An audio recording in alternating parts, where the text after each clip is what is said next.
Everyone, मेरा नाम पूजा मालविया है और मैं आपका स्वागत आपके ही चैनल ऑनलाइन पढ़ाई पर करती हूँ। आज का ये वीडियो हमारा #डे 2 है। #डे 2 और आज के इस वीडियो में हम करने वाले हैं सीटेट जनवरी 2024 साइंस की प्रिपरेशन का topic, most important topic acids and bases. Acids and bases हमारे लिए ये इंपॉर्टेंट इसलिए हो जाता है क्योंकि कोई भी एग्जाम सीटेट का, कोई भी पेपर 2 साइंस का बिना इस टॉपिक के कंप्लीट नहीं होता है। तो हर एग्जाम में, हर शिफ्ट में, हर ऑफलाइन पेपर में, हर ऑनलाइन पेपर में इस टॉपिक से क्वेश्चंस आया ही आया है। तो आज आपके यहाँ से 1 मार्क्स जो है वो आपके फुल आपको मिलने वाले हैं। तो आप इस सेशन से ज़रूर जुड़िएगा, लास्ट तक जुड़िएगा, क्योंकि इस सेशन में आपकी खास बात ये है कि आपको यहाँ पे एनसीईआरटी का कंटेंट मिल रहा है और क्लास 6 टू क्लास 10th हम एनसीईआरटी का कंटेंट कवर कर रहे हैं। साथ ही साथ में हम इसके फिर प्रीवियस ईयर क्वेश्चंस भी लगाएंगे, जिससे कि हमें ये पता चलेगा कि हमको कितना समझ में आया। और आप इस सेशन से ज़रूर जुड़िएगा लास्ट तक। साथ ही साथ आपको बताना चाहूँगी कि अगर आपने अभी तक इसका डे 1 नहीं देखा है तो डे 1 जाकर ज़रूर देख लीजिए। डे 1 से आपको मिलेगा इलेक्ट्रिसिटी का टॉपिक वहाँ पर, और इलेक्ट्रिसिटी को हमने क्लास 6 टू क्लास 10th के लेवल तक हमने इसको कवर किया है और प्रॉपर समरी के फॉर्म में मैंने उसको समझाया है, तो आपको बहुत हेल्प मिलेगी। प्लस हमने उसके प्रीवियस ईयर क्वेश्चंस भी लगाए हैं, तो आप जाकर ज़रूर देखिएगा, आपको कहीं ना कहीं उससे मदद मिलेगी। साथ ही साथ आपको बताना चाहूँगी कि मेरे चैनल पे आप प्लेलिस्ट को स्क्रॉल करिए और प्लेलिस्ट में आपको बहुत सारा सेक्शन मिलेगा, जैसे कि साइंस की पेडागोजी हमने 1 घंटे में पूरी कंप्लीट करी है। क्लास 6 की एनसीईआरटी मैंने वहाँ पे कंप्लीट करवाई है आपको, with explanation, with proper concept, और प्लस उसके एमसीक्यूज भी सॉल्व करे हैं। तो आप जाकर इन सब सेशन से ज़रूर जुड़िएगा। चलिए आज का वीडियो हम स्टार्ट करते हैं, और वीडियो स्टार्ट करने से पहले अगर आप चैनल पे नए हैं तो प्लीज़ सब्सक्राइब करिएगा, प्लीज़ सब्सक्राइब करिएगा, क्योंकि आपके सब्सक्रिप्शन से, आपके कमेंट से और आपके लाइक से बहुत मोटिवेशन मिलता है। तो चलिए आइए वीडियो को स्टार्ट कर देते हैं। और ये मेरे टेलीग्राम चैनल है, इस पे आप जाकर जुड़ सकते हैं। ईमेल आईडी है, इस पे भी आप अपने डाउट्स को शेयर कर सकते हैं। चलिए सबसे पहले स्लाइड पे चलते हैं कि एसिड एंड बेसिस क्या होते हैं, अम्ल और क्षार क्या होते हैं। तो एसिड्स ऐसे सब्सटेंसेस होते हैं जो कि क्या रिलीज करते हैं, जो रिलीज करते हैं H+ आयंस, जब उनको हम डिसॉल्व करते हैं किसमें, पानी में। ये हमारा एसिड है। अब इसको अगर मैं पानी में डिसॉल्व करूंगी तो ये क्या रिलीज कर रहा है, ये रिलीज कर रहा है H+ और क्लोराइड आयंस। अब कोई भी ऐसे सब्सटेंस जो कि H+ आयंस को पानी में घोलने से रिलीज करते हैं, निकालते हैं, तो वो क्या हो जाते हैं, हमारे एसिड्स हो जाते हैं। बेसिस का क्या हो जाता है, बेसिस हमें दिखता है कि जहां भी OH- प्रेजेंट है तो वो क्या चीज हो जाएंगी, वो हो जाएंगे सारे बेसिस। मतलब ये क्या होगा, ये हमारे हाइड्रोक्साइड आयंस हो गए। ठीक है, तो बेसिस को अब जब हम पानी में मिलाएंगे तो किस किस में कन्वर्ट हो जाएगा, हाइड्रोक्साइड आयंस में वो टूटेगा, और अगर हाइड्रोक्साइड आयन प्रेजेंट है तो आप ये बता सकते हैं कि वो क्या है, ये सब्सटेंस बेस है। चलिए अगली स्लाइड की तरफ चलते हैं। ये कुछ प्रॉपर्टीज है, कुछ गुण है जो आपको पता होने चाहिए एसिड और बेस के।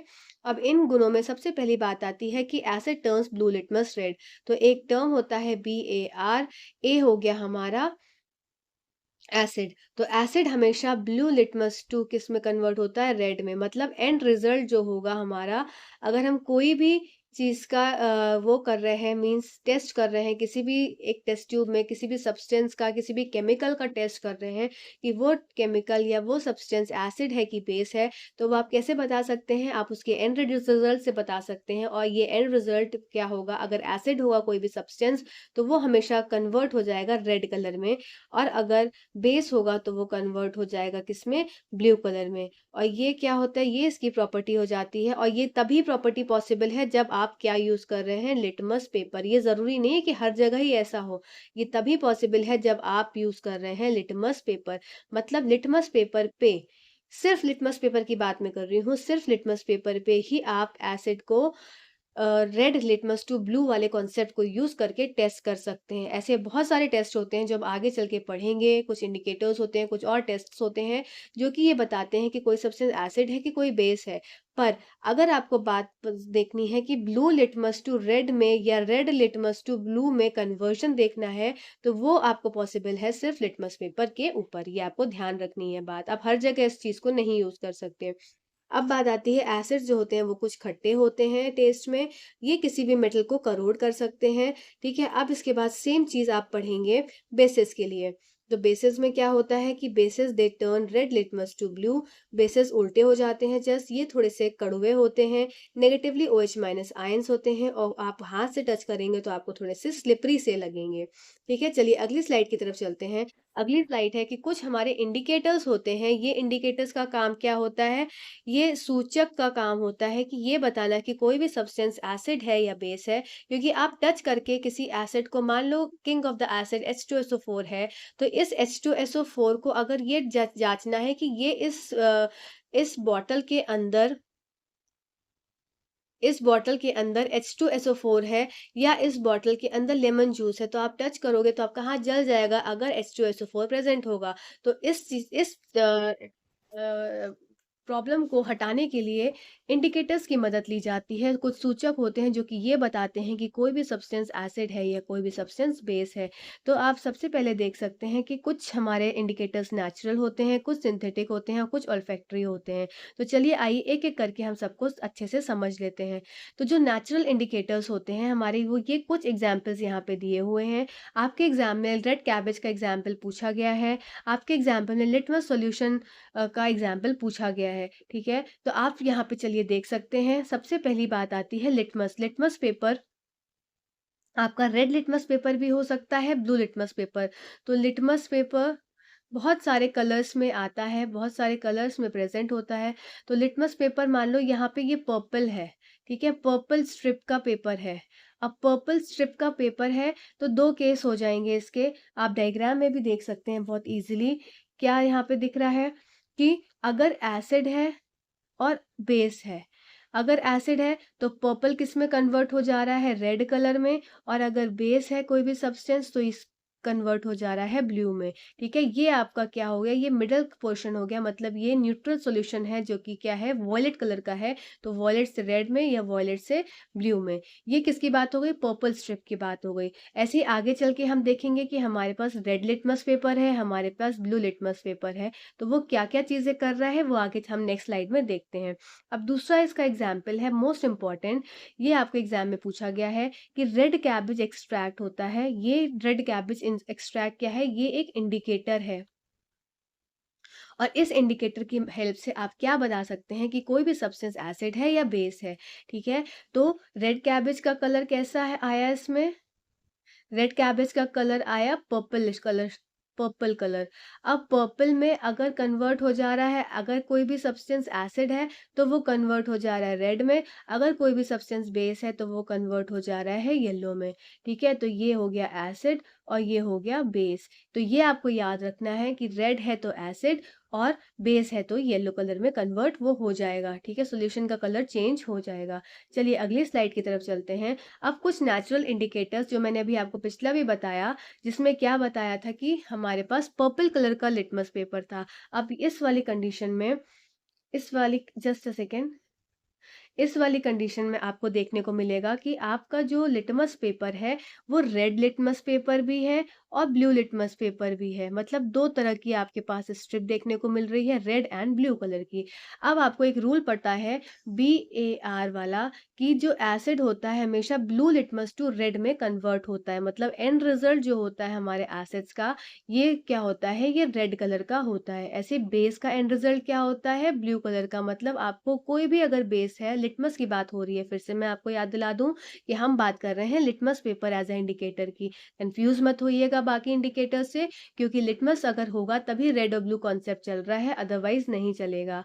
ठीक है, तो यहाँ पे क्या हो गया, ये ब्लू किसका एंड रिजल्ट है, ब्लू एंड रिजल्ट है बेसिस का, और एसिड का एंड रिजल्ट है रेड का। अब आप देख सकते हैं कि आपके पास रेड स्ट्रिप और ब्लू स्ट्रिप है, ये क्या है, लिटमस की स्ट्रिप। अब ये आपका क्या था, ये न्यूट्रल था, पर जैसे ही आपने इसमें ये एसिड डाला, तो एसिड डालने से क्या हो गया, रेड तो रेड ही रहा, रेड सेम रेड रहा, ब्लू जो है वो कन्वर्ट हो गया किसमें, रेड में। आप देख रहे हैं कि ब्लू कलर धीरे धीरे कन्वर्ट होता चला जा रहा है रेड की तरफ। मतलब red remains red and blue litmus turns red. क्यों, क्योंकि ये क्या था, एसिड था। अब बात आती है इधर बेसिस की। बेसिस में भी क्या था, ये न्यूट्रल था। ठीक है, ये न्यूट्रल था। अब जैसे ही इसमें एक क्या डाला, बेस डाला, तो बेस का एंड रिजल्ट क्या था कि जो रेड हो जाएगा कन्वर्ट, ये ब्लू में हो जाएगा, और ब्लू जो है वो ब्लू एज सच सेम रहेगा, क्योंकि इसका एंड रिजल्ट क्या है, ब्लू आना है। ठीक है, चलिए अगली स्लाइड की तरफ चलते हैं। अब ये हमारा नेचुरल इंडिकेटर है टर्मरिक, जो आपने देखा होगा कि आपने अगर बाथरूम में गए कभी, और बाथरूम में क्या हुआ है कि आपके किसी भी हैंकी में अगर एक स्टेन लग गया, ये मेरे पास एक हैंकी है, इस पे धब्बा लग गया किसका, टर्मरिक का। अब इसके ऊपर अगर कोई डिटर्जेंट डालोगे, तो डिटर्जेंट डालने से क्या हो जाएगा, ये पोर्शन जो है वो किस में कन्वर्ट हो जाएगा, ये पोर्शन थोड़ा थोड़ा रेड में कन्वर्ट हो जाएगा। क्यों? क्योंकि अभी तक कैसा था ये पोर्शन, ये येलो था।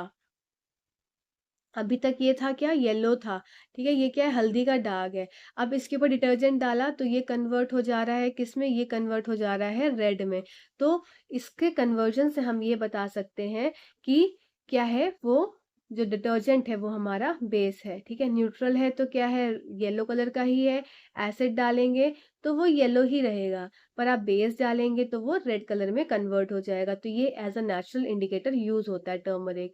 अब आपको पढ़ने हैं कुछ आर्टिफिशियल इंडिकेटर्स, जिसमें सबसे पहला आ जाता है मिथाइल ऑरेंज इंडिकेटर।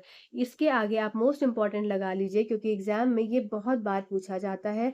आप चैनल से जुड़े रहिए, आपको सीटेट एग्जाम आने से पहले सारे टॉपिक्स क्लियर हो जाएंगे। प्लस हम कुछ मैराथन क्लासेस भी करेंगे, और उस मैराथन क्लासेस में प्रॉपर पूरा रिवीजन करेंगे फास्ट फास्ट, क्योंकि वो मैराथन होगा, हमें दौड़ कर ही उसको कवर करना पड़ेगा।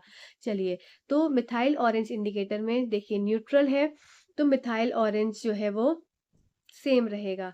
जैसे ही आपने एसिड डाला तो ये येलो कलर किस में कन्वर्ट हो गया, ये येलोइश ऑरेंजिश कलर जो है वो रेड कलर में कन्वर्ट हो गया। अगर बेस है तो वो जो है मिथाइल ऑरेंज कलर सेम रहा। इसका मतलब ये समझ में आया कि एसिड के डालने से कलर किस में कन्वर्ट हो रहा है, रेड में। पर बेस डाल रहे हैं तो कलर जो है वो सेम रह रहा है। ठीक है, चलिए अगली स्लाइड की तरफ चलते हैं। अब ये है फिनोप्थिलिन की स्लाइड। फिनोप्थिलिन भी as a artificial indicator use होता है। न्यूट्रल सॉल्यूशन में फिनोप्थिलिन जो होता है वो कलरलेस होता है। इसमें जैसे ही एसिड डालेंगे तो भी ये कलरलेस ही सॉल्यूशन रहेगा, मतलब ये बता रहा है कि सॉल्यूशन के अंदर क्या है, एसिड प्रेजेंट है। पर अगर जैसे ही आपने बेस डाल दिया तो इसका कलर क्या हो गया, पिंक। अभी हमने मिथाइल ऑरेंज के केस में क्या देखा था, हमने देखा था कि अगर हम एसिड डाल रहे हैं तो एसिड के डालने से रेड कलर चेंज हो रहा था, बाकी सब सेम था। मिथाइल ऑरेंज का जस्ट ऑपोजिट हो जाएगा आपका क्या, फिनाइल फिनोप्थिलिन। फिनोप्थिलिन में क्या हो गया कि बेस डालने से कुछ रेडिश पिंक कलर हो गया, और बाकी क्या रहा, सेम रहा।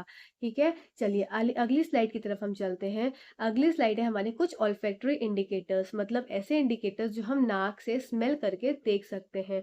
सबसे पहली बात आती है हमारी कि, सॉरी, अनियन। अनियन हमारा एक तरह का इंडिकेटर है, वनीला एक्सट्रैक्ट और क्लोव।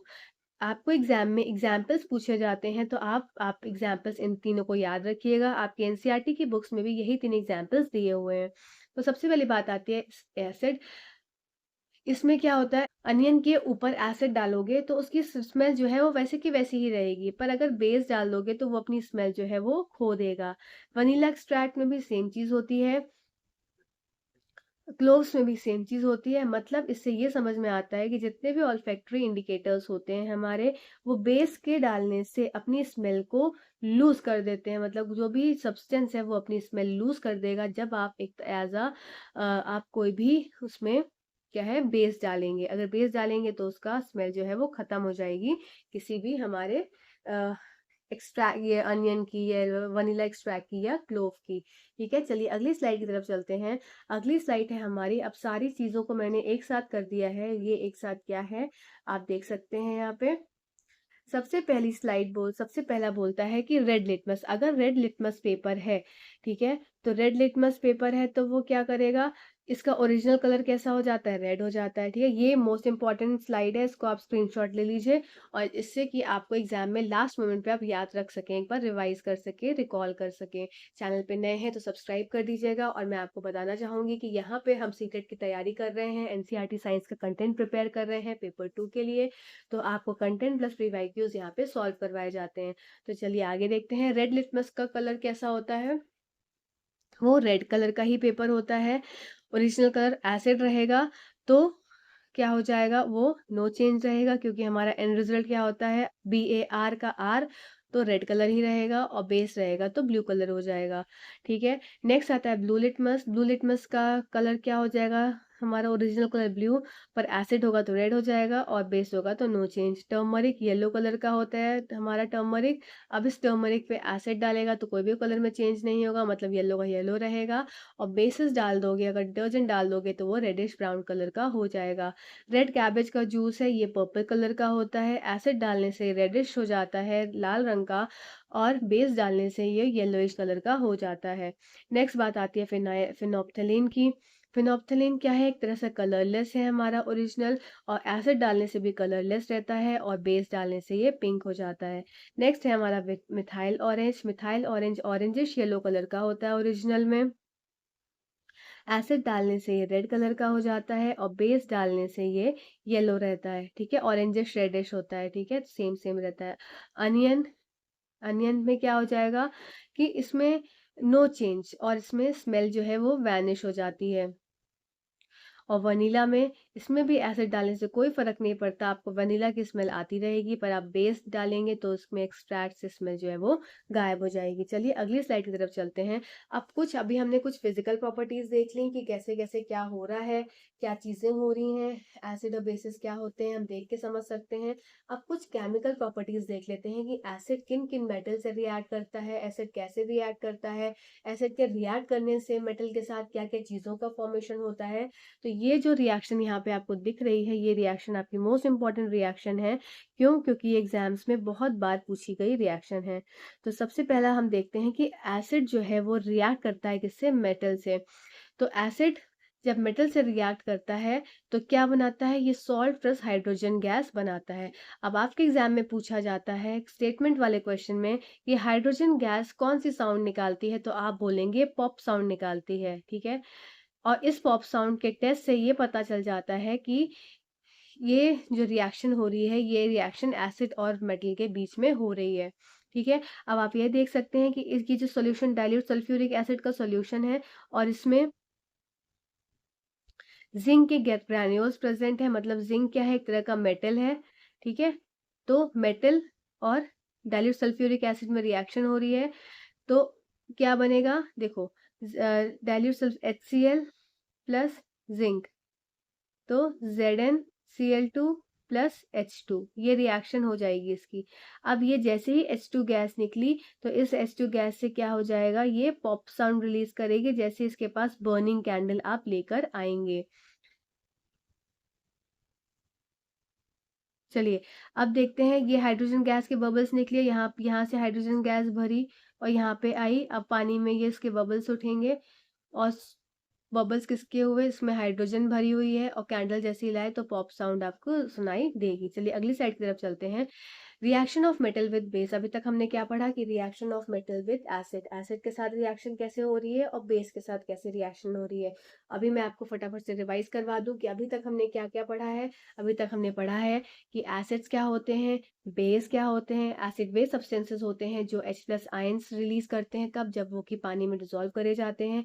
बेसिस वे सब्सटेंसेस होते हैं जो कि OH- आयंस को रिलीज करते हैं जब वो पानी में घोले जाते हैं। तो इसका मतलब है हमारे एसिड्स जो होते हैं वो H+ आयंस कंटेनिंग होते हैं, और बेसिस जो होते हैं वो OH- कंटेनिंग आयंस वाले चीज़ें होती हैं, सब्सटेंसेस होते हैं। ठीक है, अब हमने उसके बाद पढ़ा था कि एसिड्स जो होते हैं they turn blue litmus to red. Acid का टर्न जो है ब्लू लिटमस टू रेड हो जाता है, और बेसिस का रेड लिटमस टू ब्लू हो जाता है। और ये कहाँ होता है, लिटमस पेपर के ऊपर होता है। फिर हमने कुछ इंडिकेटर्स पढ़े, कुछ नेचुरल इंडिकेटर्स, कुछ आर्टिफिशियल इंडिकेटर्स और कुछ ऑल्फैक्टरी इंडिकेटर्स। नेचुरल इंडिकेटर्स में मोस्ट इंपॉर्टेंट हमारे एग्जाम में पूछी जाने वाली चीज है एक रेड कैबेज, और दूसरा हमारा लिटमस पेपर वाला वो। और उसके बाद हमारा आर्टिफिशियल इंडिकेटर्स में क्या क्या आ जाएगा, मिथाइल ऑरेंज, फिनोप्थलीन, ये हमारे आर्टिफिशियल हो गए। मैं फिनोप्थलीन की बात करूं तो फिनोप्थलीन का कलर जो न्यूट्रल सॉल्यूशन में होता है कलरलेस होता है, अगर एसिड डालेंगे तो भी वो कलरलेस रहेगा, पर अगर बेस डालेंगे तो उसका कलर पिंक हो जाएगा। इसके बाद हमने क्या पढ़ा, रिएक्शन ऑफ मेटल्स। फिर कुछ केमिकल रिएक्शंस पढ़े कि reaction of metal with acid. तो एसिड के साथ कभी भी कोई मेटल रिएक्ट करेगा तो उसका एक इंडिकेटर, एक हाइड्रोजन गैस का रिलीज होना इंपॉर्टेंट हो जाता है, और उस हाइड्रोजन गैस के रिलीज होने से एक साउंड आती है पॉप साउंड, जो कि आपके एग्जाम में बार बार पूछी जाती है। अगला अब हम पढ़ने जा रहे हैं reaction of metal with basis, कि कुछ रिएक्शंस होती हैं मेटल की बेसिस की। When a base reacts with a metals it involves formation of salt. ये बेस है, ये रिएक्ट कर रहा है मेटल से, तो ये बना सॉल्ट और plus liberation of hydrogen gas. Such reactions are not possible with all metals. ये रिएक्शन हर मेटल के साथ पॉसिबल नहीं होती है। ये मोस्ट इंपॉर्टेंट थिंग हो जाती है समझने की। ठीक है, चलिए अगली अगली स्लाइड के ऊपर चलते हैं। Reaction of metal carbonates and metal hydrogen carbonates with acid. अब कुछ मेटल कार्बोनेट्स हैं, कुछ मेटल हाइड्रोजन कार्बोनेट्स हैं, इनकी रिएक्शन देखनी है कि ये एसिड के साथ क्या करते हैं। तो जो मेटल कार्बोनेट्स हैं ये एसिड के साथ रिएक्ट करेंगे, तो देखो आपके एग्जाम में यहाँ से क्वेश्चन क्या बनाते हैं, तो हमेशा वो CO2 रिलीज करेंगे। क्यों? क्योंकि वो कार्बोनेट है, कार्बोनेट है इसीलिए वो CO2 रिलीज कर रहे हैं। ठीक है, तो ये आप याद रखिएगा कि जो भी कार्बोनेट्स हैं वो हमेशा CO2 तो रिलीज करेंगे। आप एग्जाम में यही क्वेश्चन पूछा जाता है। ठीक है, the reaction of metal carbonates and metal hydrogen carbonates with acid yield salt and carbon dioxide and water. Na2CO2 sodium carbonate है, ये एसिड के साथ रिएक्ट कर रहा है, NaCl प्लस CO2 रिलीज कर रहा है, जो कि एग्जाम में पूछा जाता है। फिर सोडियम हाइड्रोजन कार्बोनेट है, ये एसिड के साथ ये सोडियम हाइड्रोजन कार्बोनेट मतलब मेटल हाइड्रोजन कार्बोनेट। अभी हमने मेटल कार्बोनेट पढ़ा ऊपर वाला, फिर ये हमने मेटल कार्बोनेट पढ़ा, ये मेटल हाइड्रोजन कार्बोनेट, ये भी एसिड के साथ रिएक्ट करेगा और बनाएगा क्या? CO2 रिलीज करेगा। फिर बात आती है, अब एक और एग्जाम्पल देख लेते हैं कि कैल्शियम कार्बोनेट, ये क्या करेगा? ये भी CaCl2 बना रहा है और CO2 रिलीज कर रहा है। फिर मैग्नीशियम हाइड्रोजन कार्बोनेट, ये इस HCl से रिएक्ट कर रहा है और CO2 रिलीज कर रहा है। तो आपको ये देखना था। चलिए अगली स्लाइड की तरफ चलते हैं। Reaction of acid and bases with each other, ये भी वेरी इंपॉर्टेंट है क्योंकि ये भी एग्जाम में पूछा गया है। अब एसिड और बेसिस, अभी तक तो हमने देखा कि एसिड कंबाइन, अभी मेटल कंबाइन कर रहा है एसिड से, फिर मेटल कंबाइन कर रहा है बेस से। ठीक है, फिर मेटल हाइड्रोजन कार्बोनेट एसिड से, बेस से, तो आपने ये सब देखा। अब आपने देखा कि एसिड और बेस आपस में जब कॉम्बिनेशन करते हैं, अब हमने किसके किसके बीच में कॉम्बिनेशन करवाना है? हमने करवाना है एसिड्स और बेसिस के बीच में एक रिएक्शन करवानी है। तो इन दोनों के बीच में रिएक्शन जब भी होगी तो क्या बन जाएगा? एक सॉल्ट बन जाएगा और पानी जो है वो निकल जाएगा, और इस रिएक्शन को बोल देते हैं न्यूट्रलाइजेशन रिएक्शन। आपके एग्जाम में यही पूछा जाता है कि न्यूट्रल, पहले तो आप तो खुद पूछेंगे न्यूट्रलाइजेशन रिएक्शन किसके किसके बीच में होती है, तो आप बोलेंगे एसिड और बेस के बीच में होती है, और वो क्या बनाती है? सॉल्ट और वाटर बनाती है। ठीक है, चलिए अगले क्वेश्चन की तरफ चलते हैं। अब देख लीजिए, इसमें HCl और NaOH NaCl प्लस H2O, तो ये बन गया। अगले स्लाइड की तरफ चलते हैं। अगला स्लाइड है कंडक्शन ऑफ इलेक्ट्रिसिटी। ये एग्जाम में यहाँ से भी प्रीवियस ईयर क्वेश्चंस जो हैं पूछा गया है। मैंने आपकी प्रॉपर NCERT की समरी तैयार करी है, जिससे कि आपके एग्जाम में आपको कोई भी दिक्कत ना हो। आप अगर NCERT नहीं भी पढ़ पा रहे हैं, आपको टाइम नहीं मिल रहा है, आपकी जॉब है, आपके घर में बच्चे हैं, आपकी और भी आपकी रिस्पॉन्सिबिलिटीज हैं, तो आप इन सीरीज से जुड़ के NCERTs को आप अपनी तैयार कर सकते हैं, क्योंकि मैंने यहाँ पे क्लास 6 to 10th की NCERT लेकर चली हूँ, और साथ ही साथ उसकी प्रॉपर समरी निकाली है, जिससे कि आपका समय चीज़ों को खोजने में ना वेस्ट हो। आपका समय जो भी आपके पास है, आधा घंटा 1 घंटा, आप उसमें 2x की स्पीड में आप कॉन्सेप्ट को देख के आप उसके MCQ सॉल्व करके 1-2 बार देख लेंगे, तो आपको नोट करने की भी जरूरत नहीं पड़ेगी। कोशिश यही है कि आपकी एग्जाम की तैयारी मैं अच्छे से करवा पाऊँ। ये चैनल नया है पर कर रहा है कोशिश आपकी चीज़ों को पूरी करने का। आपका सहयोग ही इस चैनल को आगे बढ़ा सकता है। चलिए आइए देखते हैं कंडक्शन ऑफ इलेक्ट्रिसिटी। तो आपके एग्जाम में ये पूछा जाता है कि most important most most most important है कि कौन कौन से ऐसे सब्सटेंसेज होते हैं जो कि कंडक्ट करते हैं इलेक्ट्रिसिटी को, और कौन कौन से ऐसे सब्सटेंसेज होते हैं जो कंडक्ट नहीं करते हैं इलेक्ट्रिसिटी को। तो आज हम इस चीज़ों के बारे में जान लेंगे। तो एसिड हमेशा जो है वो इलेक्ट्रिसिटी को कंडक्ट करते हैं। क्यों? क्योंकि उनके पास जो है फ्री आयंस प्रेजेंट होते हैं उनके सॉल्यूशन के अंदर। ठीक है, ये आपको रीजन पता होना चाहिए। अब इसकी बात आती है कि कौन कौन से कंडक्ट करते हैं और कौन कौन से कंडक्ट नहीं करते हैं। तो पहला केस हम देख रहे हैं जो कंडक्ट नहीं करते हैं। ठीक है, ये याद रख लीजिएगा। जितने भी ऑयल्स हो गए, वेजिटेबल ऑयल हो गया, केरोसिन हो गया, इसमें एग्जाम्पल रह गया, केरोसिन हो गया, तो ये सब क्या हो जाएंगे? Glucose, alcohol, vegetable oil, Honey, sugar solution, ये सब क्या है? They do not conduct electricity. पर मिल्क, मिल्क क्या है? उसमें एसिड प्रेजेंट होता है। ठीक है, लैक्टिक एसिड। तो इसलिए ये क्या हो गया, आपको लगेगा मिल्क सोच के कि मिल्क तो नहीं कर सकता ना कंडक्ट, मिल्क तो अच्छा होता है, ऐसे सुनने में लग रहा है, पर क्योंकि इसके अंदर लैक्टिक एसिड प्रेजेंट होता है इसलिए ये कंडक्ट करता है electricity. Salt solution, acidic solution, lemon vinegar conducts electricity. चलिए अगली स्लाइड की तरफ चलते हैं। अब ये कुछ स्ट्रॉन्ग बेसिस हैं और कुछ स्ट्रॉन्ग एसिड्स हैं, कुछ वीक एसिड्स हैं और कुछ वीक बेसिस हैं। ठीक है, इनके बारे में अभी आपको पढ़ना जरूरी हो जाता है। तो स्ट्रॉन्ग एसिड्स के एग्जाम्पल क्या होगा, ये आपको एक बार आप इसका स्क्रीनशॉट ले लीजिए, आपको याद रखना जरूरी हो जाएगा, क्योंकि आपको एग्जाम में क्वेश्चन जो है इससे पूछ सकते हैं कि कौन कौन से स्ट्रॉन्ग एसिड है, कौन से स्ट्रॉन्ग बेसिस हैं। ठीक है, तो चलिए सबसे पहली बात आती है कि स्ट्रॉन्ग एसिड्स के ये हो गए, ठीक है। स्ट्रॉन्ग बेसिस के ये हो गए, जिसमें NaOH आपसे पूछा जाता है, ठीक है। कैल्शियम हाइड्रोक्साइड पूछा जाता है, KOH पूछा जाता है, H2SO4 पूछा जाता है, HCl हो गया, ठीक है। HBr देखने में लग रहा है कि एसिड नहीं होगा, but it is a acid, ठीक। HNO3 हो गया। तो ये सब क्या हुआ, स्ट्रॉन्ग एसिड्स। अब वीक एसिड में CH3COOH, CHOOH, ठीक है, HCN। फिर वीक बेसिस में एमोनिया, अमोनिया देखने में स्ट्रॉन्ग बेस लग रहा है पर it is a weak base.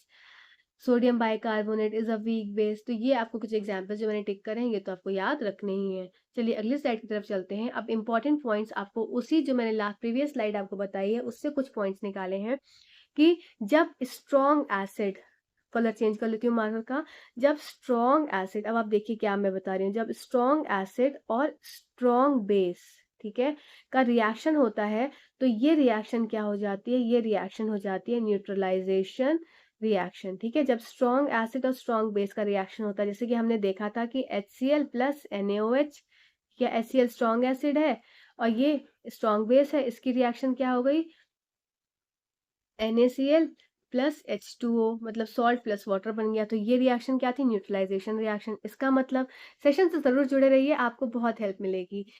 चलिए व्हेन, जब स्ट्रॉन्ग एसिड और स्ट्रॉन्ग बेस का रिएक्शन करा रहे हैं तो हमें सॉल्ट मिल रहा है और इस रिएक्शन को हम न्यूट्रलाइजेशन रिएक्शन कह रहे हैं। तो ये हमारी पहली कंडीशन हो गई। ठीक है, दूसरी बात होती है, दूसरा स्टेटमेंट देखते हैं कि जब स्ट्रॉन्ग एसिड, अब हमारा एसिड स्ट्रॉन्ग है, इस मिक्स विथ वीक बेस, अब हमें वीक बेस के साथ रिएक्शन करानी है तो जो चीज स्ट्रॉन्ग होगी वही बनेगी। जो भाई जो पॉलिटिक्स में जिसका पलड़ा भारी है, जिसके पास वोट ज्यादा है वही जीतेगा, कि जिसकी जो वीक है वो जीतेगा। तो जो अब स्ट्रॉन्ग जो है वो जीतेगा। तो इसका मतलब क्या हो जाएगा, तो रिजल्टिंग सॉल्यूशन जो हो जाएगा वो क्या हो जाएगा, वो एसिडिक हो जाएगा। ये आपसे एग्जाम में पूछते हैं कि अगर स्ट्रॉन्ग एसिड और वीक बेस को मिक्स करेंगे तो सॉल्यूशन क्या बनेगा, तो जिसका पलड़ा भारी उसका ही जनता पर असर भारी। ठीक है, तो क्या हो गया, स्ट्रॉन्ग एसिड और वीक बेस का क्या हो गया, एसिडिक हो गया। आपका ये सेकंड पॉइंट भी क्लियर हो गया।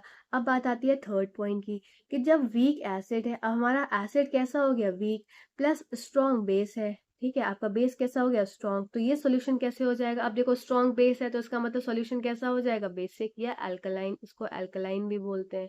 जो चीज स्ट्रॉन्ग वही सॉल्यूशन वैसा ही बन जाएगा। अब weak acid and a weak base, neutralization reaction in which a weak acid reacts with a weak base to form a neutral salt and water। देखो स्ट्रॉन्ग एसिड और स्ट्रॉन्ग बेस हो रहा है तो भी न्यूट्रलाइजेशन रिएक्शन हो रही है, वीक एसिड और वीक बेस हो रहा है तो भी न्यूट्रलाइजेशन रिएक्शन हो रही है। ठीक है, चलिए अगली स्लाइड की तरफ चलते हैं हम। अगली स्लाइड ये आपकी है, इसमें आपसे पूछा जाता है एग्जाम में ब्लड का पीएच। ब्लड जो है स्लाइटली अल्कलाइन की तरफ आता है, वाटर का पीएच 7 हो जाता है, स्टमक का एसिड जो है 1 के आसपास है, 1.2 समथिंग रहता है। आपसे स्टमक, वाटर, ब्लड, ठीक है, तो बस इतना ही इसमें पूछते हैं, बाकी ऐसा कुछ नहीं पूछते हैं। तो ब्लड जो होता है वो स्लाइटली एल्कलाइन होता है, 7 से 8 के बीच में इसका पीएच होता है। वाटर का 7 ही होता है। ठीक है, टोमेटो आपको मिल्क का 6 होता है, मिल्क जो होता है एसिडिक होता है इसलिए। चलिए अगली स्लाइड की तरफ चलते हैं। अगली स्लाइड है, ये आपके एनसीईआरटी के बुक की जो है वो स्लाइड है प्रॉपर, तो आप इसको जो है अच्छे से याद कर लीजिएगा। सबसे पहले रेन वाटर का जो पीएच होता है वो लेस देन 5.6 होता है। ठीक है, इसलिए रेन वाटर क्या होता है, वो एसिडिक होती है। Tooth decay is below 5.5। ठीक है, टूथ डिके कब होता है, जब पीएच आपके जो माउथ का दांतों का 5.5 से कम हो जाता है तो टूथ जो है वो सर खराब होने लगता है।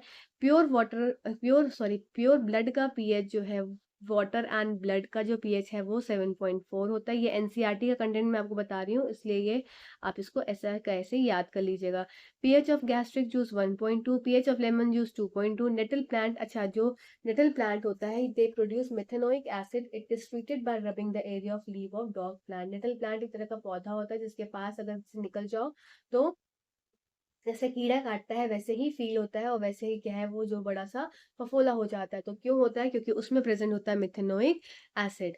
ठीक है, और ये मिथेनोइक एसिड क्या होता है, इसको आप नलिफाई कर सकते हो, इसके आप रिएक्शन को न्यूट्रलाइज कर सकते हो with the help of a leaf of a dog plant. ठीक है, डॉग प्लांट को आप उसको उस पर्टिकुलर एरिया पे, मान लो यहाँ पे टच हो गया है, तो इस पर्टिकुलर एरिया पे आप डॉग प्लांट को रब करोगे तो उसका एक्शन जो है नलिफाई हो जाएगा। इसका मतलब डॉग प्लांट का एक तरह का बेस है। अब एंट स्टिंग और निटल स्टिंग, वही सेम चीज, निटल प्लांट।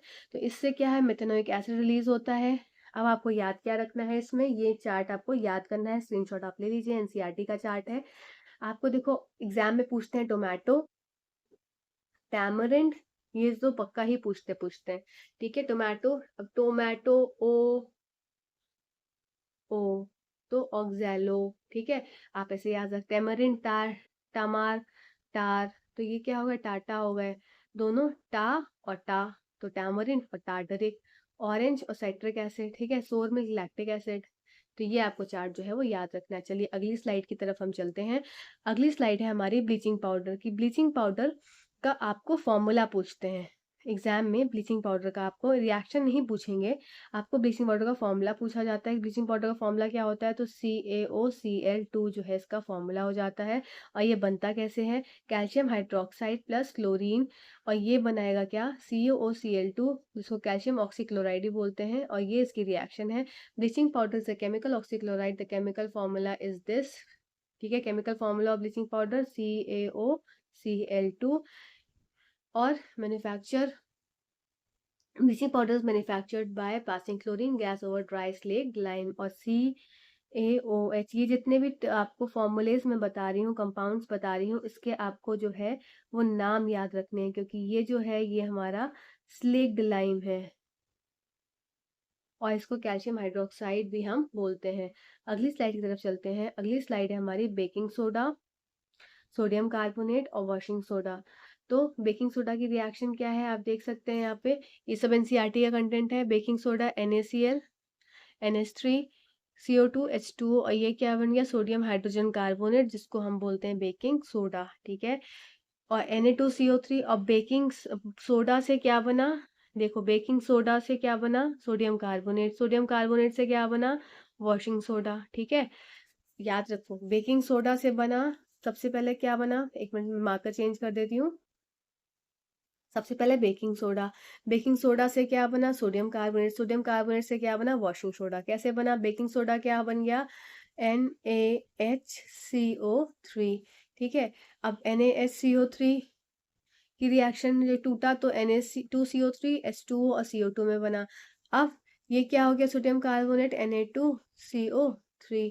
ठीक है, अब Na2CO3 में वाटर को 10 मॉलिक्यूल्स को ऐड कर दिया गया, तो ये क्या बन गया, Na2CO3.10H2O। ठीक है, तो ये वॉशिंग सोडा बन गया। ठीक, चलिए अगली स्लाइड की तरफ चलते हैं। अगली स्लाइड है प्लास्टर ऑफ पेरिस की। तो अब प्लास्टर ऑफ पेरिस में कैसे बना, ये क्या हो गया, ये हमारा है फर्स्ट वाला जो आपको कंपाउंड देखने को मिल रहा है, ये है हमारा जिप्सम। ठीक है, जिप्सम का फॉर्मूला क्या है, CaSO4.2H2O। ठीक है, ये जिप्सम का फॉर्मूला है। अब इस जिप्सम में जब आपने इसको हीट किया कितना, 373 केल्विन पे, तो क्या बन गया, ये हमारा ये water, sorry CaSO4 half H2O बन गया। ये हाफ H2O क्या हो गया, ये हमारा प्लास्टर ऑफ पेरिस है। ठीक है, प्लास्टर ऑफ पेरिस। अब इस प्लास्टर ऑफ पेरिस में अगर आप वाटर का मॉलिक्यूल ऐड कर देंगे, इसको मिक्स कर देंगे किसी वाटर से, तो ये फिर कन्वर्ट हो जाएगा हमारा जिप्सम में। और जिप्सम कहाँ यूज होता है, it is use in making toys, decorative materials and smoothing surfaces. ठीक है, चलिए अगली स्लाइड की तरफ चलते हैं। तो अगली स्लाइड में आपको ये, आप इसको जस्ट अ सेकेंड, अगली स्लाइड में आप इसके जो ये फॉर्मूलेज़ हैं ये याद कर लीजिएगा, इसमें मोस्ट इम्पॉर्टेंट लिख लीजिए और इसको आप स्क्रीनशॉट ले लीजिए इसका। इसके सारे फॉर्मूलेज़ एक तरफ आपको लिखे हैं और प्लस इसके केमिकल नेम लिखे हैं और प्लस इसके कॉमन नेम लिखे हैं, तो आपको एग्ज़ाम में एक तरफ इसका सब कुछ कंटेंट रहेगा तो आपको हेल्प मिलेगी। इसको आप स्क्रीनशॉट ले लीजिए। एक सेकंड के लिए मैं पॉज़ हो जाती हूँ। चलिए अगली स्लाइड की तरफ चलते हैं। अब यहाँ से हमारे आते हैं एमसीक्यूज और आप इन एमसीक्यूज को करने के बाद मुझे बताएंगे कि आपका टोटल मार्क्स जो है वो कितना आया, कितने आउट ऑफ कितने मार्क्स आपके बने। आप मुझे ज़रूर कमेंट सेक्शन में बताइएगा और इन सीरीज से ज़रूर जुड़िएगा। आप चैनल पे नए हैं तो सब्सक्राइब कर दीजिएगा, जाकर प्लेलिस्ट भी स्क्रॉल करिएगा तो आपको बहुत कंटेंट आपके मतलब का मिल जाएगा। सबसे पहला क्वेश्चन चलते हैं।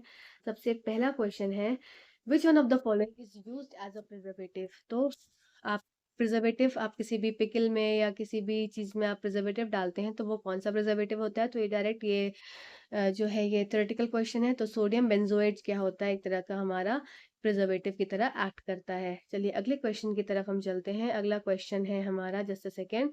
हाँ, which one of the following is a synthetic indicator. अब आपको बताना है synthetic indicator.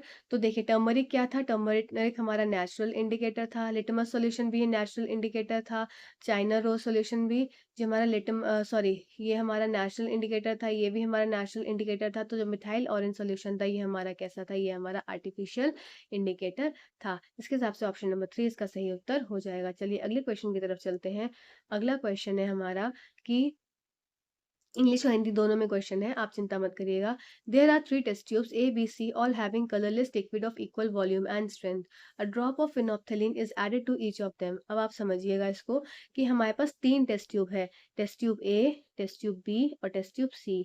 A B C all having colourless liquid of equal volume, सब में कलरलेस है। A drop of phenolphthalein is added to each of them, और सब में क्या है, फिनोप्थेलिन को डाल दिया। ठीक है। It is observe that tube A and tube B remains colourless. ये क्या हो गई, कलरलेस। ये भी क्या हो गई, कलरलेस। वाइल सी बिकम्स पिंक, पर ये सी जो है वो पिंक हो गई। ठीक है। When the pink solution of C is added to A and B, it is observed that A remains colorless but B। अब देखो ये पिंक हो गई, इससे आप क्या समझ पाए कि ये जो हो जाएगा ये हमारा इसका मतलब बेस है। ठीक है। अब मैं मार्कर का कलर चेंज कर देती हूँ तो ये हमारा बेस आ गया। अब उसने ये बोला when the pink solution of C is added to A and B। अब इस सॉल्यूशन को उसने कहाँ डाल दिया, इसको इसमें डाल दिया, इधर भी डाला और इधर भी डाला। ठीक है, इन दोनों में डाला। It is observe that A remains colourless, A अभी भी कलरलेस था, बट बी अटेन्स पिंक, पर बी क्या हो गया, अब बी कलर हो गया पिंक का। Which of the following is correct inference. अब इसके हिसाब से आप क्या बता सकते हैं। तो ए इज अ स्ट्रॉन्ग एसिड, सही बात है, ए स्ट्रॉन्ग होगा तभी कुछ चेंज नहीं हो पाया। B is a strong base, नहीं बी स्ट्रॉन्ग बेस नहीं है, क्योंकि बी जो है अगर बेस स्ट्रॉन्ग होता तो वो जो है वो चेंज नहीं हो पाता। ठीक है। तो बी जो है वो गलत हो जाएगा। C is a weak base, C is a weak base, ऐसी कोई बात नहीं है, बेस तो बेस ही होता है। ठीक है। A is a weak acid, A is weak acid, नहीं वीक एसिड नहीं है, स्ट्रॉन्ग एसिड है। बी इज स्ट्रॉन्ग एसिड, नहीं बी इज बेस हो गया ना, पिंक हो गया तो वो बेस हो गया, ये एसिड तो होगा ही नहीं। सी इज अ स्ट्रॉन्ग बेस, सी क्या है, स्ट्रॉन्ग बेस है। ये बात आप बोल सकते हैं कि सी इज, नहीं ये सी इज अ वीक बेस, सी भी जो होगा हमारा वीक बेस हो जाएगा। ठीक है। अब इसके हिसाब से ए इज अ स्ट्रॉन्ग एसिड, तो ए इज अ स्ट्रॉन्ग एसिड सही बात है। बी इज वीक एसिड, तो बी जो है क्योंकि क्या था, ये कलरलेस था, पहले पहले कलरलेस था अब पिंक हो गया, इसका मतलब पहले तो ये एसिड था पर इसकी कंसंट्रेशन और अगर इसमें बेस की डाली तो क्या हो गया, ये पिंक कलर का हो गया, तो इसका मतलब ये क्या है, एक तरह का वीक एसिड है। और सी क्या है, हमारा वीक बेस है। ठीक है। तो इसके हिसाब से ऑप्शन नंबर 3 इसका करेक्ट उत्तर हो जाएगा। अब आप देखिए एक ही क्वेश्चन में कितनी बार घुमा घुमा कर आपको इंडिकेटर्स की हेल्प से जो है आंसर निकालने के लिए बताया गया। चलिए देख लेते हैं। अब यही सेम चीज है, 3 test tube A B C जिसमें समान मात्रा में शक्ति का रंगहीन तरल है, इसमें प्रत्येक में फिनोल्फ्थालीन की 1 बूंद डाली जाती है या देखा जाता है कि परख नली रंगी। तो सेम चीज़ आप हिंदी में भी पढ़ सकते हैं। चलिए अगली स्लाइड की तरफ चलते हैं। अगली स्लाइड है हमारी, which of the following pairs can be utilised as a acid base indicator. अब कौन-कौन से एसिड बेस इंडिकेटर्स हो सकते हैं? तो सॉल्ट इंडिकेटर है, नहीं। बनाना लीव्स इंडिकेटर है, नहीं। लेमन जूस इंडिकेटर है, नहीं। तो आपको क्या मिल जाएगा कि natural indicator red cabbage leaves and turmeric, मतलब लाल पत्ते, पत्ता गोभी और पत्ती हल्दी जो है वो हल्दी, वो क्या है आपकी इंडिकेटर की तरह एक्ट करती है। ठीक है, नेक्स्ट बात आती है। चलिए अगले क्वेश्चन की तरफ चलते हैं। Match the following of acid given in column 1 with the corresponding food items in which they are found in column B. Column A में दिए गए एसिड के नाम को कॉलम 2 में दिए गए संबंधित खाद्य पदार्थों से मिलाने से जिसमें वे पाए जाते हैं। सबसे पहले लैक्टिक एसिड है, ये इजी पड़ेगा शायद लैक्टिक एसिड देखना। तो लैक्टिक एसिड देखते हैं सबसे पहले किस में मिलेगा। तो लैक्टिक एसिड मिलेगा किसमें हमको, कर्ड में। तो बी का 3, बी का 3 हमारा एक ये कट गया, बी का 1 और बी का 3, ये वाला कट गया। ठीक है, तो बचा हमारा किसका 2 और 4। अब देखते हैं, साइट्रिक एसिड हमारा प्रेजेंट होगा लेमन में, लेमन सिट्रस फ्रूट होता है। डी का 2, तो डी का 2 हमारा किस में हो गया, डी का 2, डी का 2 इसमें हो गया। तो इसका मतलब ऑप्शन नंबर 4 आपका करेक्ट उत्तर हो जाएगा, जिसमें कि अब देख लेते हैं। और सिट्रिक एसिड लेमन में हो गया। ठीक है, फिर ऑक्सैलिक एसिड हमारा सी का 1, सी का स्पेनिश में ऑक्सैलिक एसिड हो गया। अब बचा एसिडिक एसिड, एसिडिक एसिड किस में हो गया, एसिडिक एसिड विनेगर में हो गया। चलिए अगली स्लाइड की तरफ चलते हैं। What changes will you observe in test tube containing HCl if a few drops of NaOH is added। यदि HCl युक्त पदक नली में NaOH की कुछ बूंदें मिला दी जाए तो उसमें क्या परिवर्तन होगा। तो वो कौन सी रिएक्शन हो जाती है, वो रिएक्शन कौन सी हो जाती है, it is a neutralisation reaction. आपको याद है ना कि एसिड और बेस की रिएक्शन, एसिड प्लस बेस की रिएक्शन सॉल्ट प्लस वाटर बनाती थी, और इस रिएक्शन को हम क्या बोलते हैं, न्यूट्रलाइजेशन रिएक्शन। और इस रिएक्शन में क्या है, लॉट ऑफ हीट जो है वो जनरेट होती है। तो क्या हो जाएगा, इट चेंजेस इट्स कलर नहीं, it gives a pungent smell नहीं, इट बिकम्स वार्म, यह गर्म हो जाएगा। चलिए अगली स्लाइड की तरफ चलते हैं। Which of the following conditions will be relieved by milk of magnesia। अब मिल्क ऑफ मैग्नीशिया क्या है, तो ये एक तरह का क्या हो जाएगा, ये एक तरह का बेस है। तो क्या सर दर्द में कोई प्रॉब्लम आपको सही हो जाएगी, नहीं। बर्न में नहीं, फीवर में नहीं। तो ये क्या इसमें दिक्कत किसकी खत्म होगी, एसिडिटी की प्रॉब्लम रिलीज हो जाएगी। Mixing of baking soda with lemon juice leads to formation of bubble along with evolution of gas X. आपको एग्जाम में इसी तरह के क्वेश्चंस मिलेंगे क्योंकि ये सारे हैं प्रीवियस ईयर हमारे क्वेश्चंस। तो आप ध्यान से देख लीजिए कि आपका सारा कंटेंट जो है वो प्रिपेयर हो चुका है। तो अब मैंने आपको क्या बताया था कि बेकिंग सोडा और लेमन जूस की अगर आप रिएक्शन कराएंगे तो वो बबल्स किस चीज़ के होंगे। ठीक है, तो बेकिंग सोडा का फॉर्मूला क्या था आप मुझे कमेंट सेक्शन में बताएंगे, और अब आपका काम है ये कमेंट सेक्शन में इसका आंसर देने का। मैं इसका आंसर नहीं दूंगी, वैसे आप स्मार्ट हैं तो आपने इसका आंसर देख ही लिया होगा, पर आप मुझे पूरी रिएक्शन बेकिंग सोडा की और लेमन जूस की आप मुझे कमेंट सेक्शन में बताएंगे। चलिए अगले क्वेश्चन की तरफ चलते हैं। An element X reacts with water to form a solution, this solution turns phenolphthalein indicator pink, which of the following could be element x.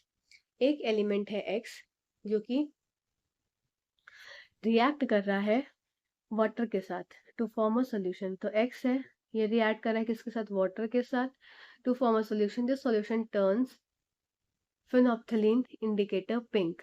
मतलब ये क्या है, ये पिंक कलर में चेंज हो रहा है। इसका मतलब यहाँ पे क्या हो गया, बेस हो गया। ठीक है, पिंक में तो बेस कन्वर्ट करते हैं ना। Which of the following could be element x. अब एक्स क्या हो सकता है, एक्स क्या हो जाए, क्या कार्बन होगा, नहीं। सिलिकॉन होगा, नहीं। सल्फर होगा, नहीं। तो एक्स क्या हो जाएगा, एक तरह का मेटल है। तो मेटल की रिएक्शन हो रही है, मेटल और वाटर के साथ रिएक्शन हो रही है, और बेस और कलर क्या होगा, पिंक हो जाए। तो आप इसको एक एलिमिनेशन के हिसाब से भी इसको आप निकाल सकते थे। ठीक है, चलिए अगले क्वेश्चन की तरफ चलते हैं। X is a chemical present in our stomach and is necessary for digestion of food. तो एक्स एक तरह का केमिकल है जो कि कहाँ प्रेजेंट होता है, हमारा स्टमक में प्रेजेंट है, और डाइजेशन ऑफ फूड में जो है वो मदद करता है। ठीक है, फिर नेक्स्ट बात आती है, when X is secreted in excess it causes health problem like indigestion. Y is a chemical use to treat this condition. अब एक्स क्या होगा, एक्स एक्स ऑटोमेटिकली वो HCl हो जाएगा, और वाई क्या होगा, हमारा एक तरह से एंटा एसिड हो जाएगा। तो एंटा एसिड में क्या हो जाएगा, हाइड्रोक्लोरिक एसिड नहीं, सोडियम कार्बोनेट नहीं, एस्कॉर्बिक एसिड नहीं, तो ये क्या हो जाएगा, मिल्क ऑफ मैग्नीशिया आपका इसका उत्तर हो जाएगा। ठीक है, मिल्क ऑफ मैग्नीशिया इसका वाई जो हो जाएगा आपका मिल्क ऑफ मैग्नीशिया, और एक्स क्या है, एक हाइड्रोक्लोरिक एसिड है। ठीक है, चलिए अगले क्वेश्चन की तरफ चलते हैं। Which of the following acid is found in and sting. तो एंड स्टिंग में कौन सा एसिड पाया जाता है, एंड स्टिंग में फॉर्मिक एसिड पाया जाता है। ऑक्सैलिक एसिड टोमेटो में, एसिटिक एसिड विनेगर में। ठीक है, एस्कॉर्बिक एसिड क्या पाया जाता है, किसमें, लेमन में भी पाया जाता है, और भी तरह के फ्रूट्स में पाया जाता है। ठीक है, चलिए अगले क्वेश्चन की तरफ चलते हैं। Raghav wants to store the pickle in the container, the best container for this purpose can be. अब राघव को अपने जो है अचार को रखना है, तो वो कौन सा कंटेनर हो सकता है, एल्यूमिनियम के साथ रिएक्शन हो जाएगी, कॉपर के साथ रिएक्शन हो जाएगी, ब्रास के साथ रिएक्शन हो जाएगी, तो किसमें स्टोर कर सकता है, क्या है, ग्लास में। क्यों, क्योंकि एसिड की रिएक्शन किससे हो जाएगी, मेटल के साथ हो जाएगी, कोई भी मेटल होगा। ठीक है, एल्यूमिनियम भी, कॉपर भी, सब क्या हो गए, मेटल्स हो गए। चलिए अगली बात, अगला क्वेश्चन आता है हमारा। तो हमारे सारे क्वेश्चंस यहाँ पे खत्म होते हैं, और आई होप आपको लेसन अच्छा लगा होगा, और सब्सक्राइब ज़रूर करिएगा चैनल को। अभी नेक्स्ट वीडियो हम लाएंगे अपना लाइट के ऊपर। तो लाइट का जो हैगा वीडियो आएगा वो बहुत लंबा आने वाला है, बहुत मतलब बहुत इन द सेंस कि 1.15 मतलब 1 घंटे 15 मिनट या 1 घंटे 20 मिनट तक का वीडियो होगा, क्योंकि चैप्टर बहुत लंबा है, प्लस क्वेश्चंस बहुत सारे हैं, हर बार एग्जाम्स में बहुत क्वेश्चंस आते हैं उसके, और एक एक पेपर में दो दो भी क्वेश्चन आ जाते हैं कभी कभी। तो लाइट चैप्टर नेक्स्ट करने वाले हैं हम लोग। तो आई होप आपको लेक्चर अच्छा लगा होगा, और प्लीज़ कमेंट करा करिए, आपके एक कमेंट से बहुत मोटिवेशन मिलता है।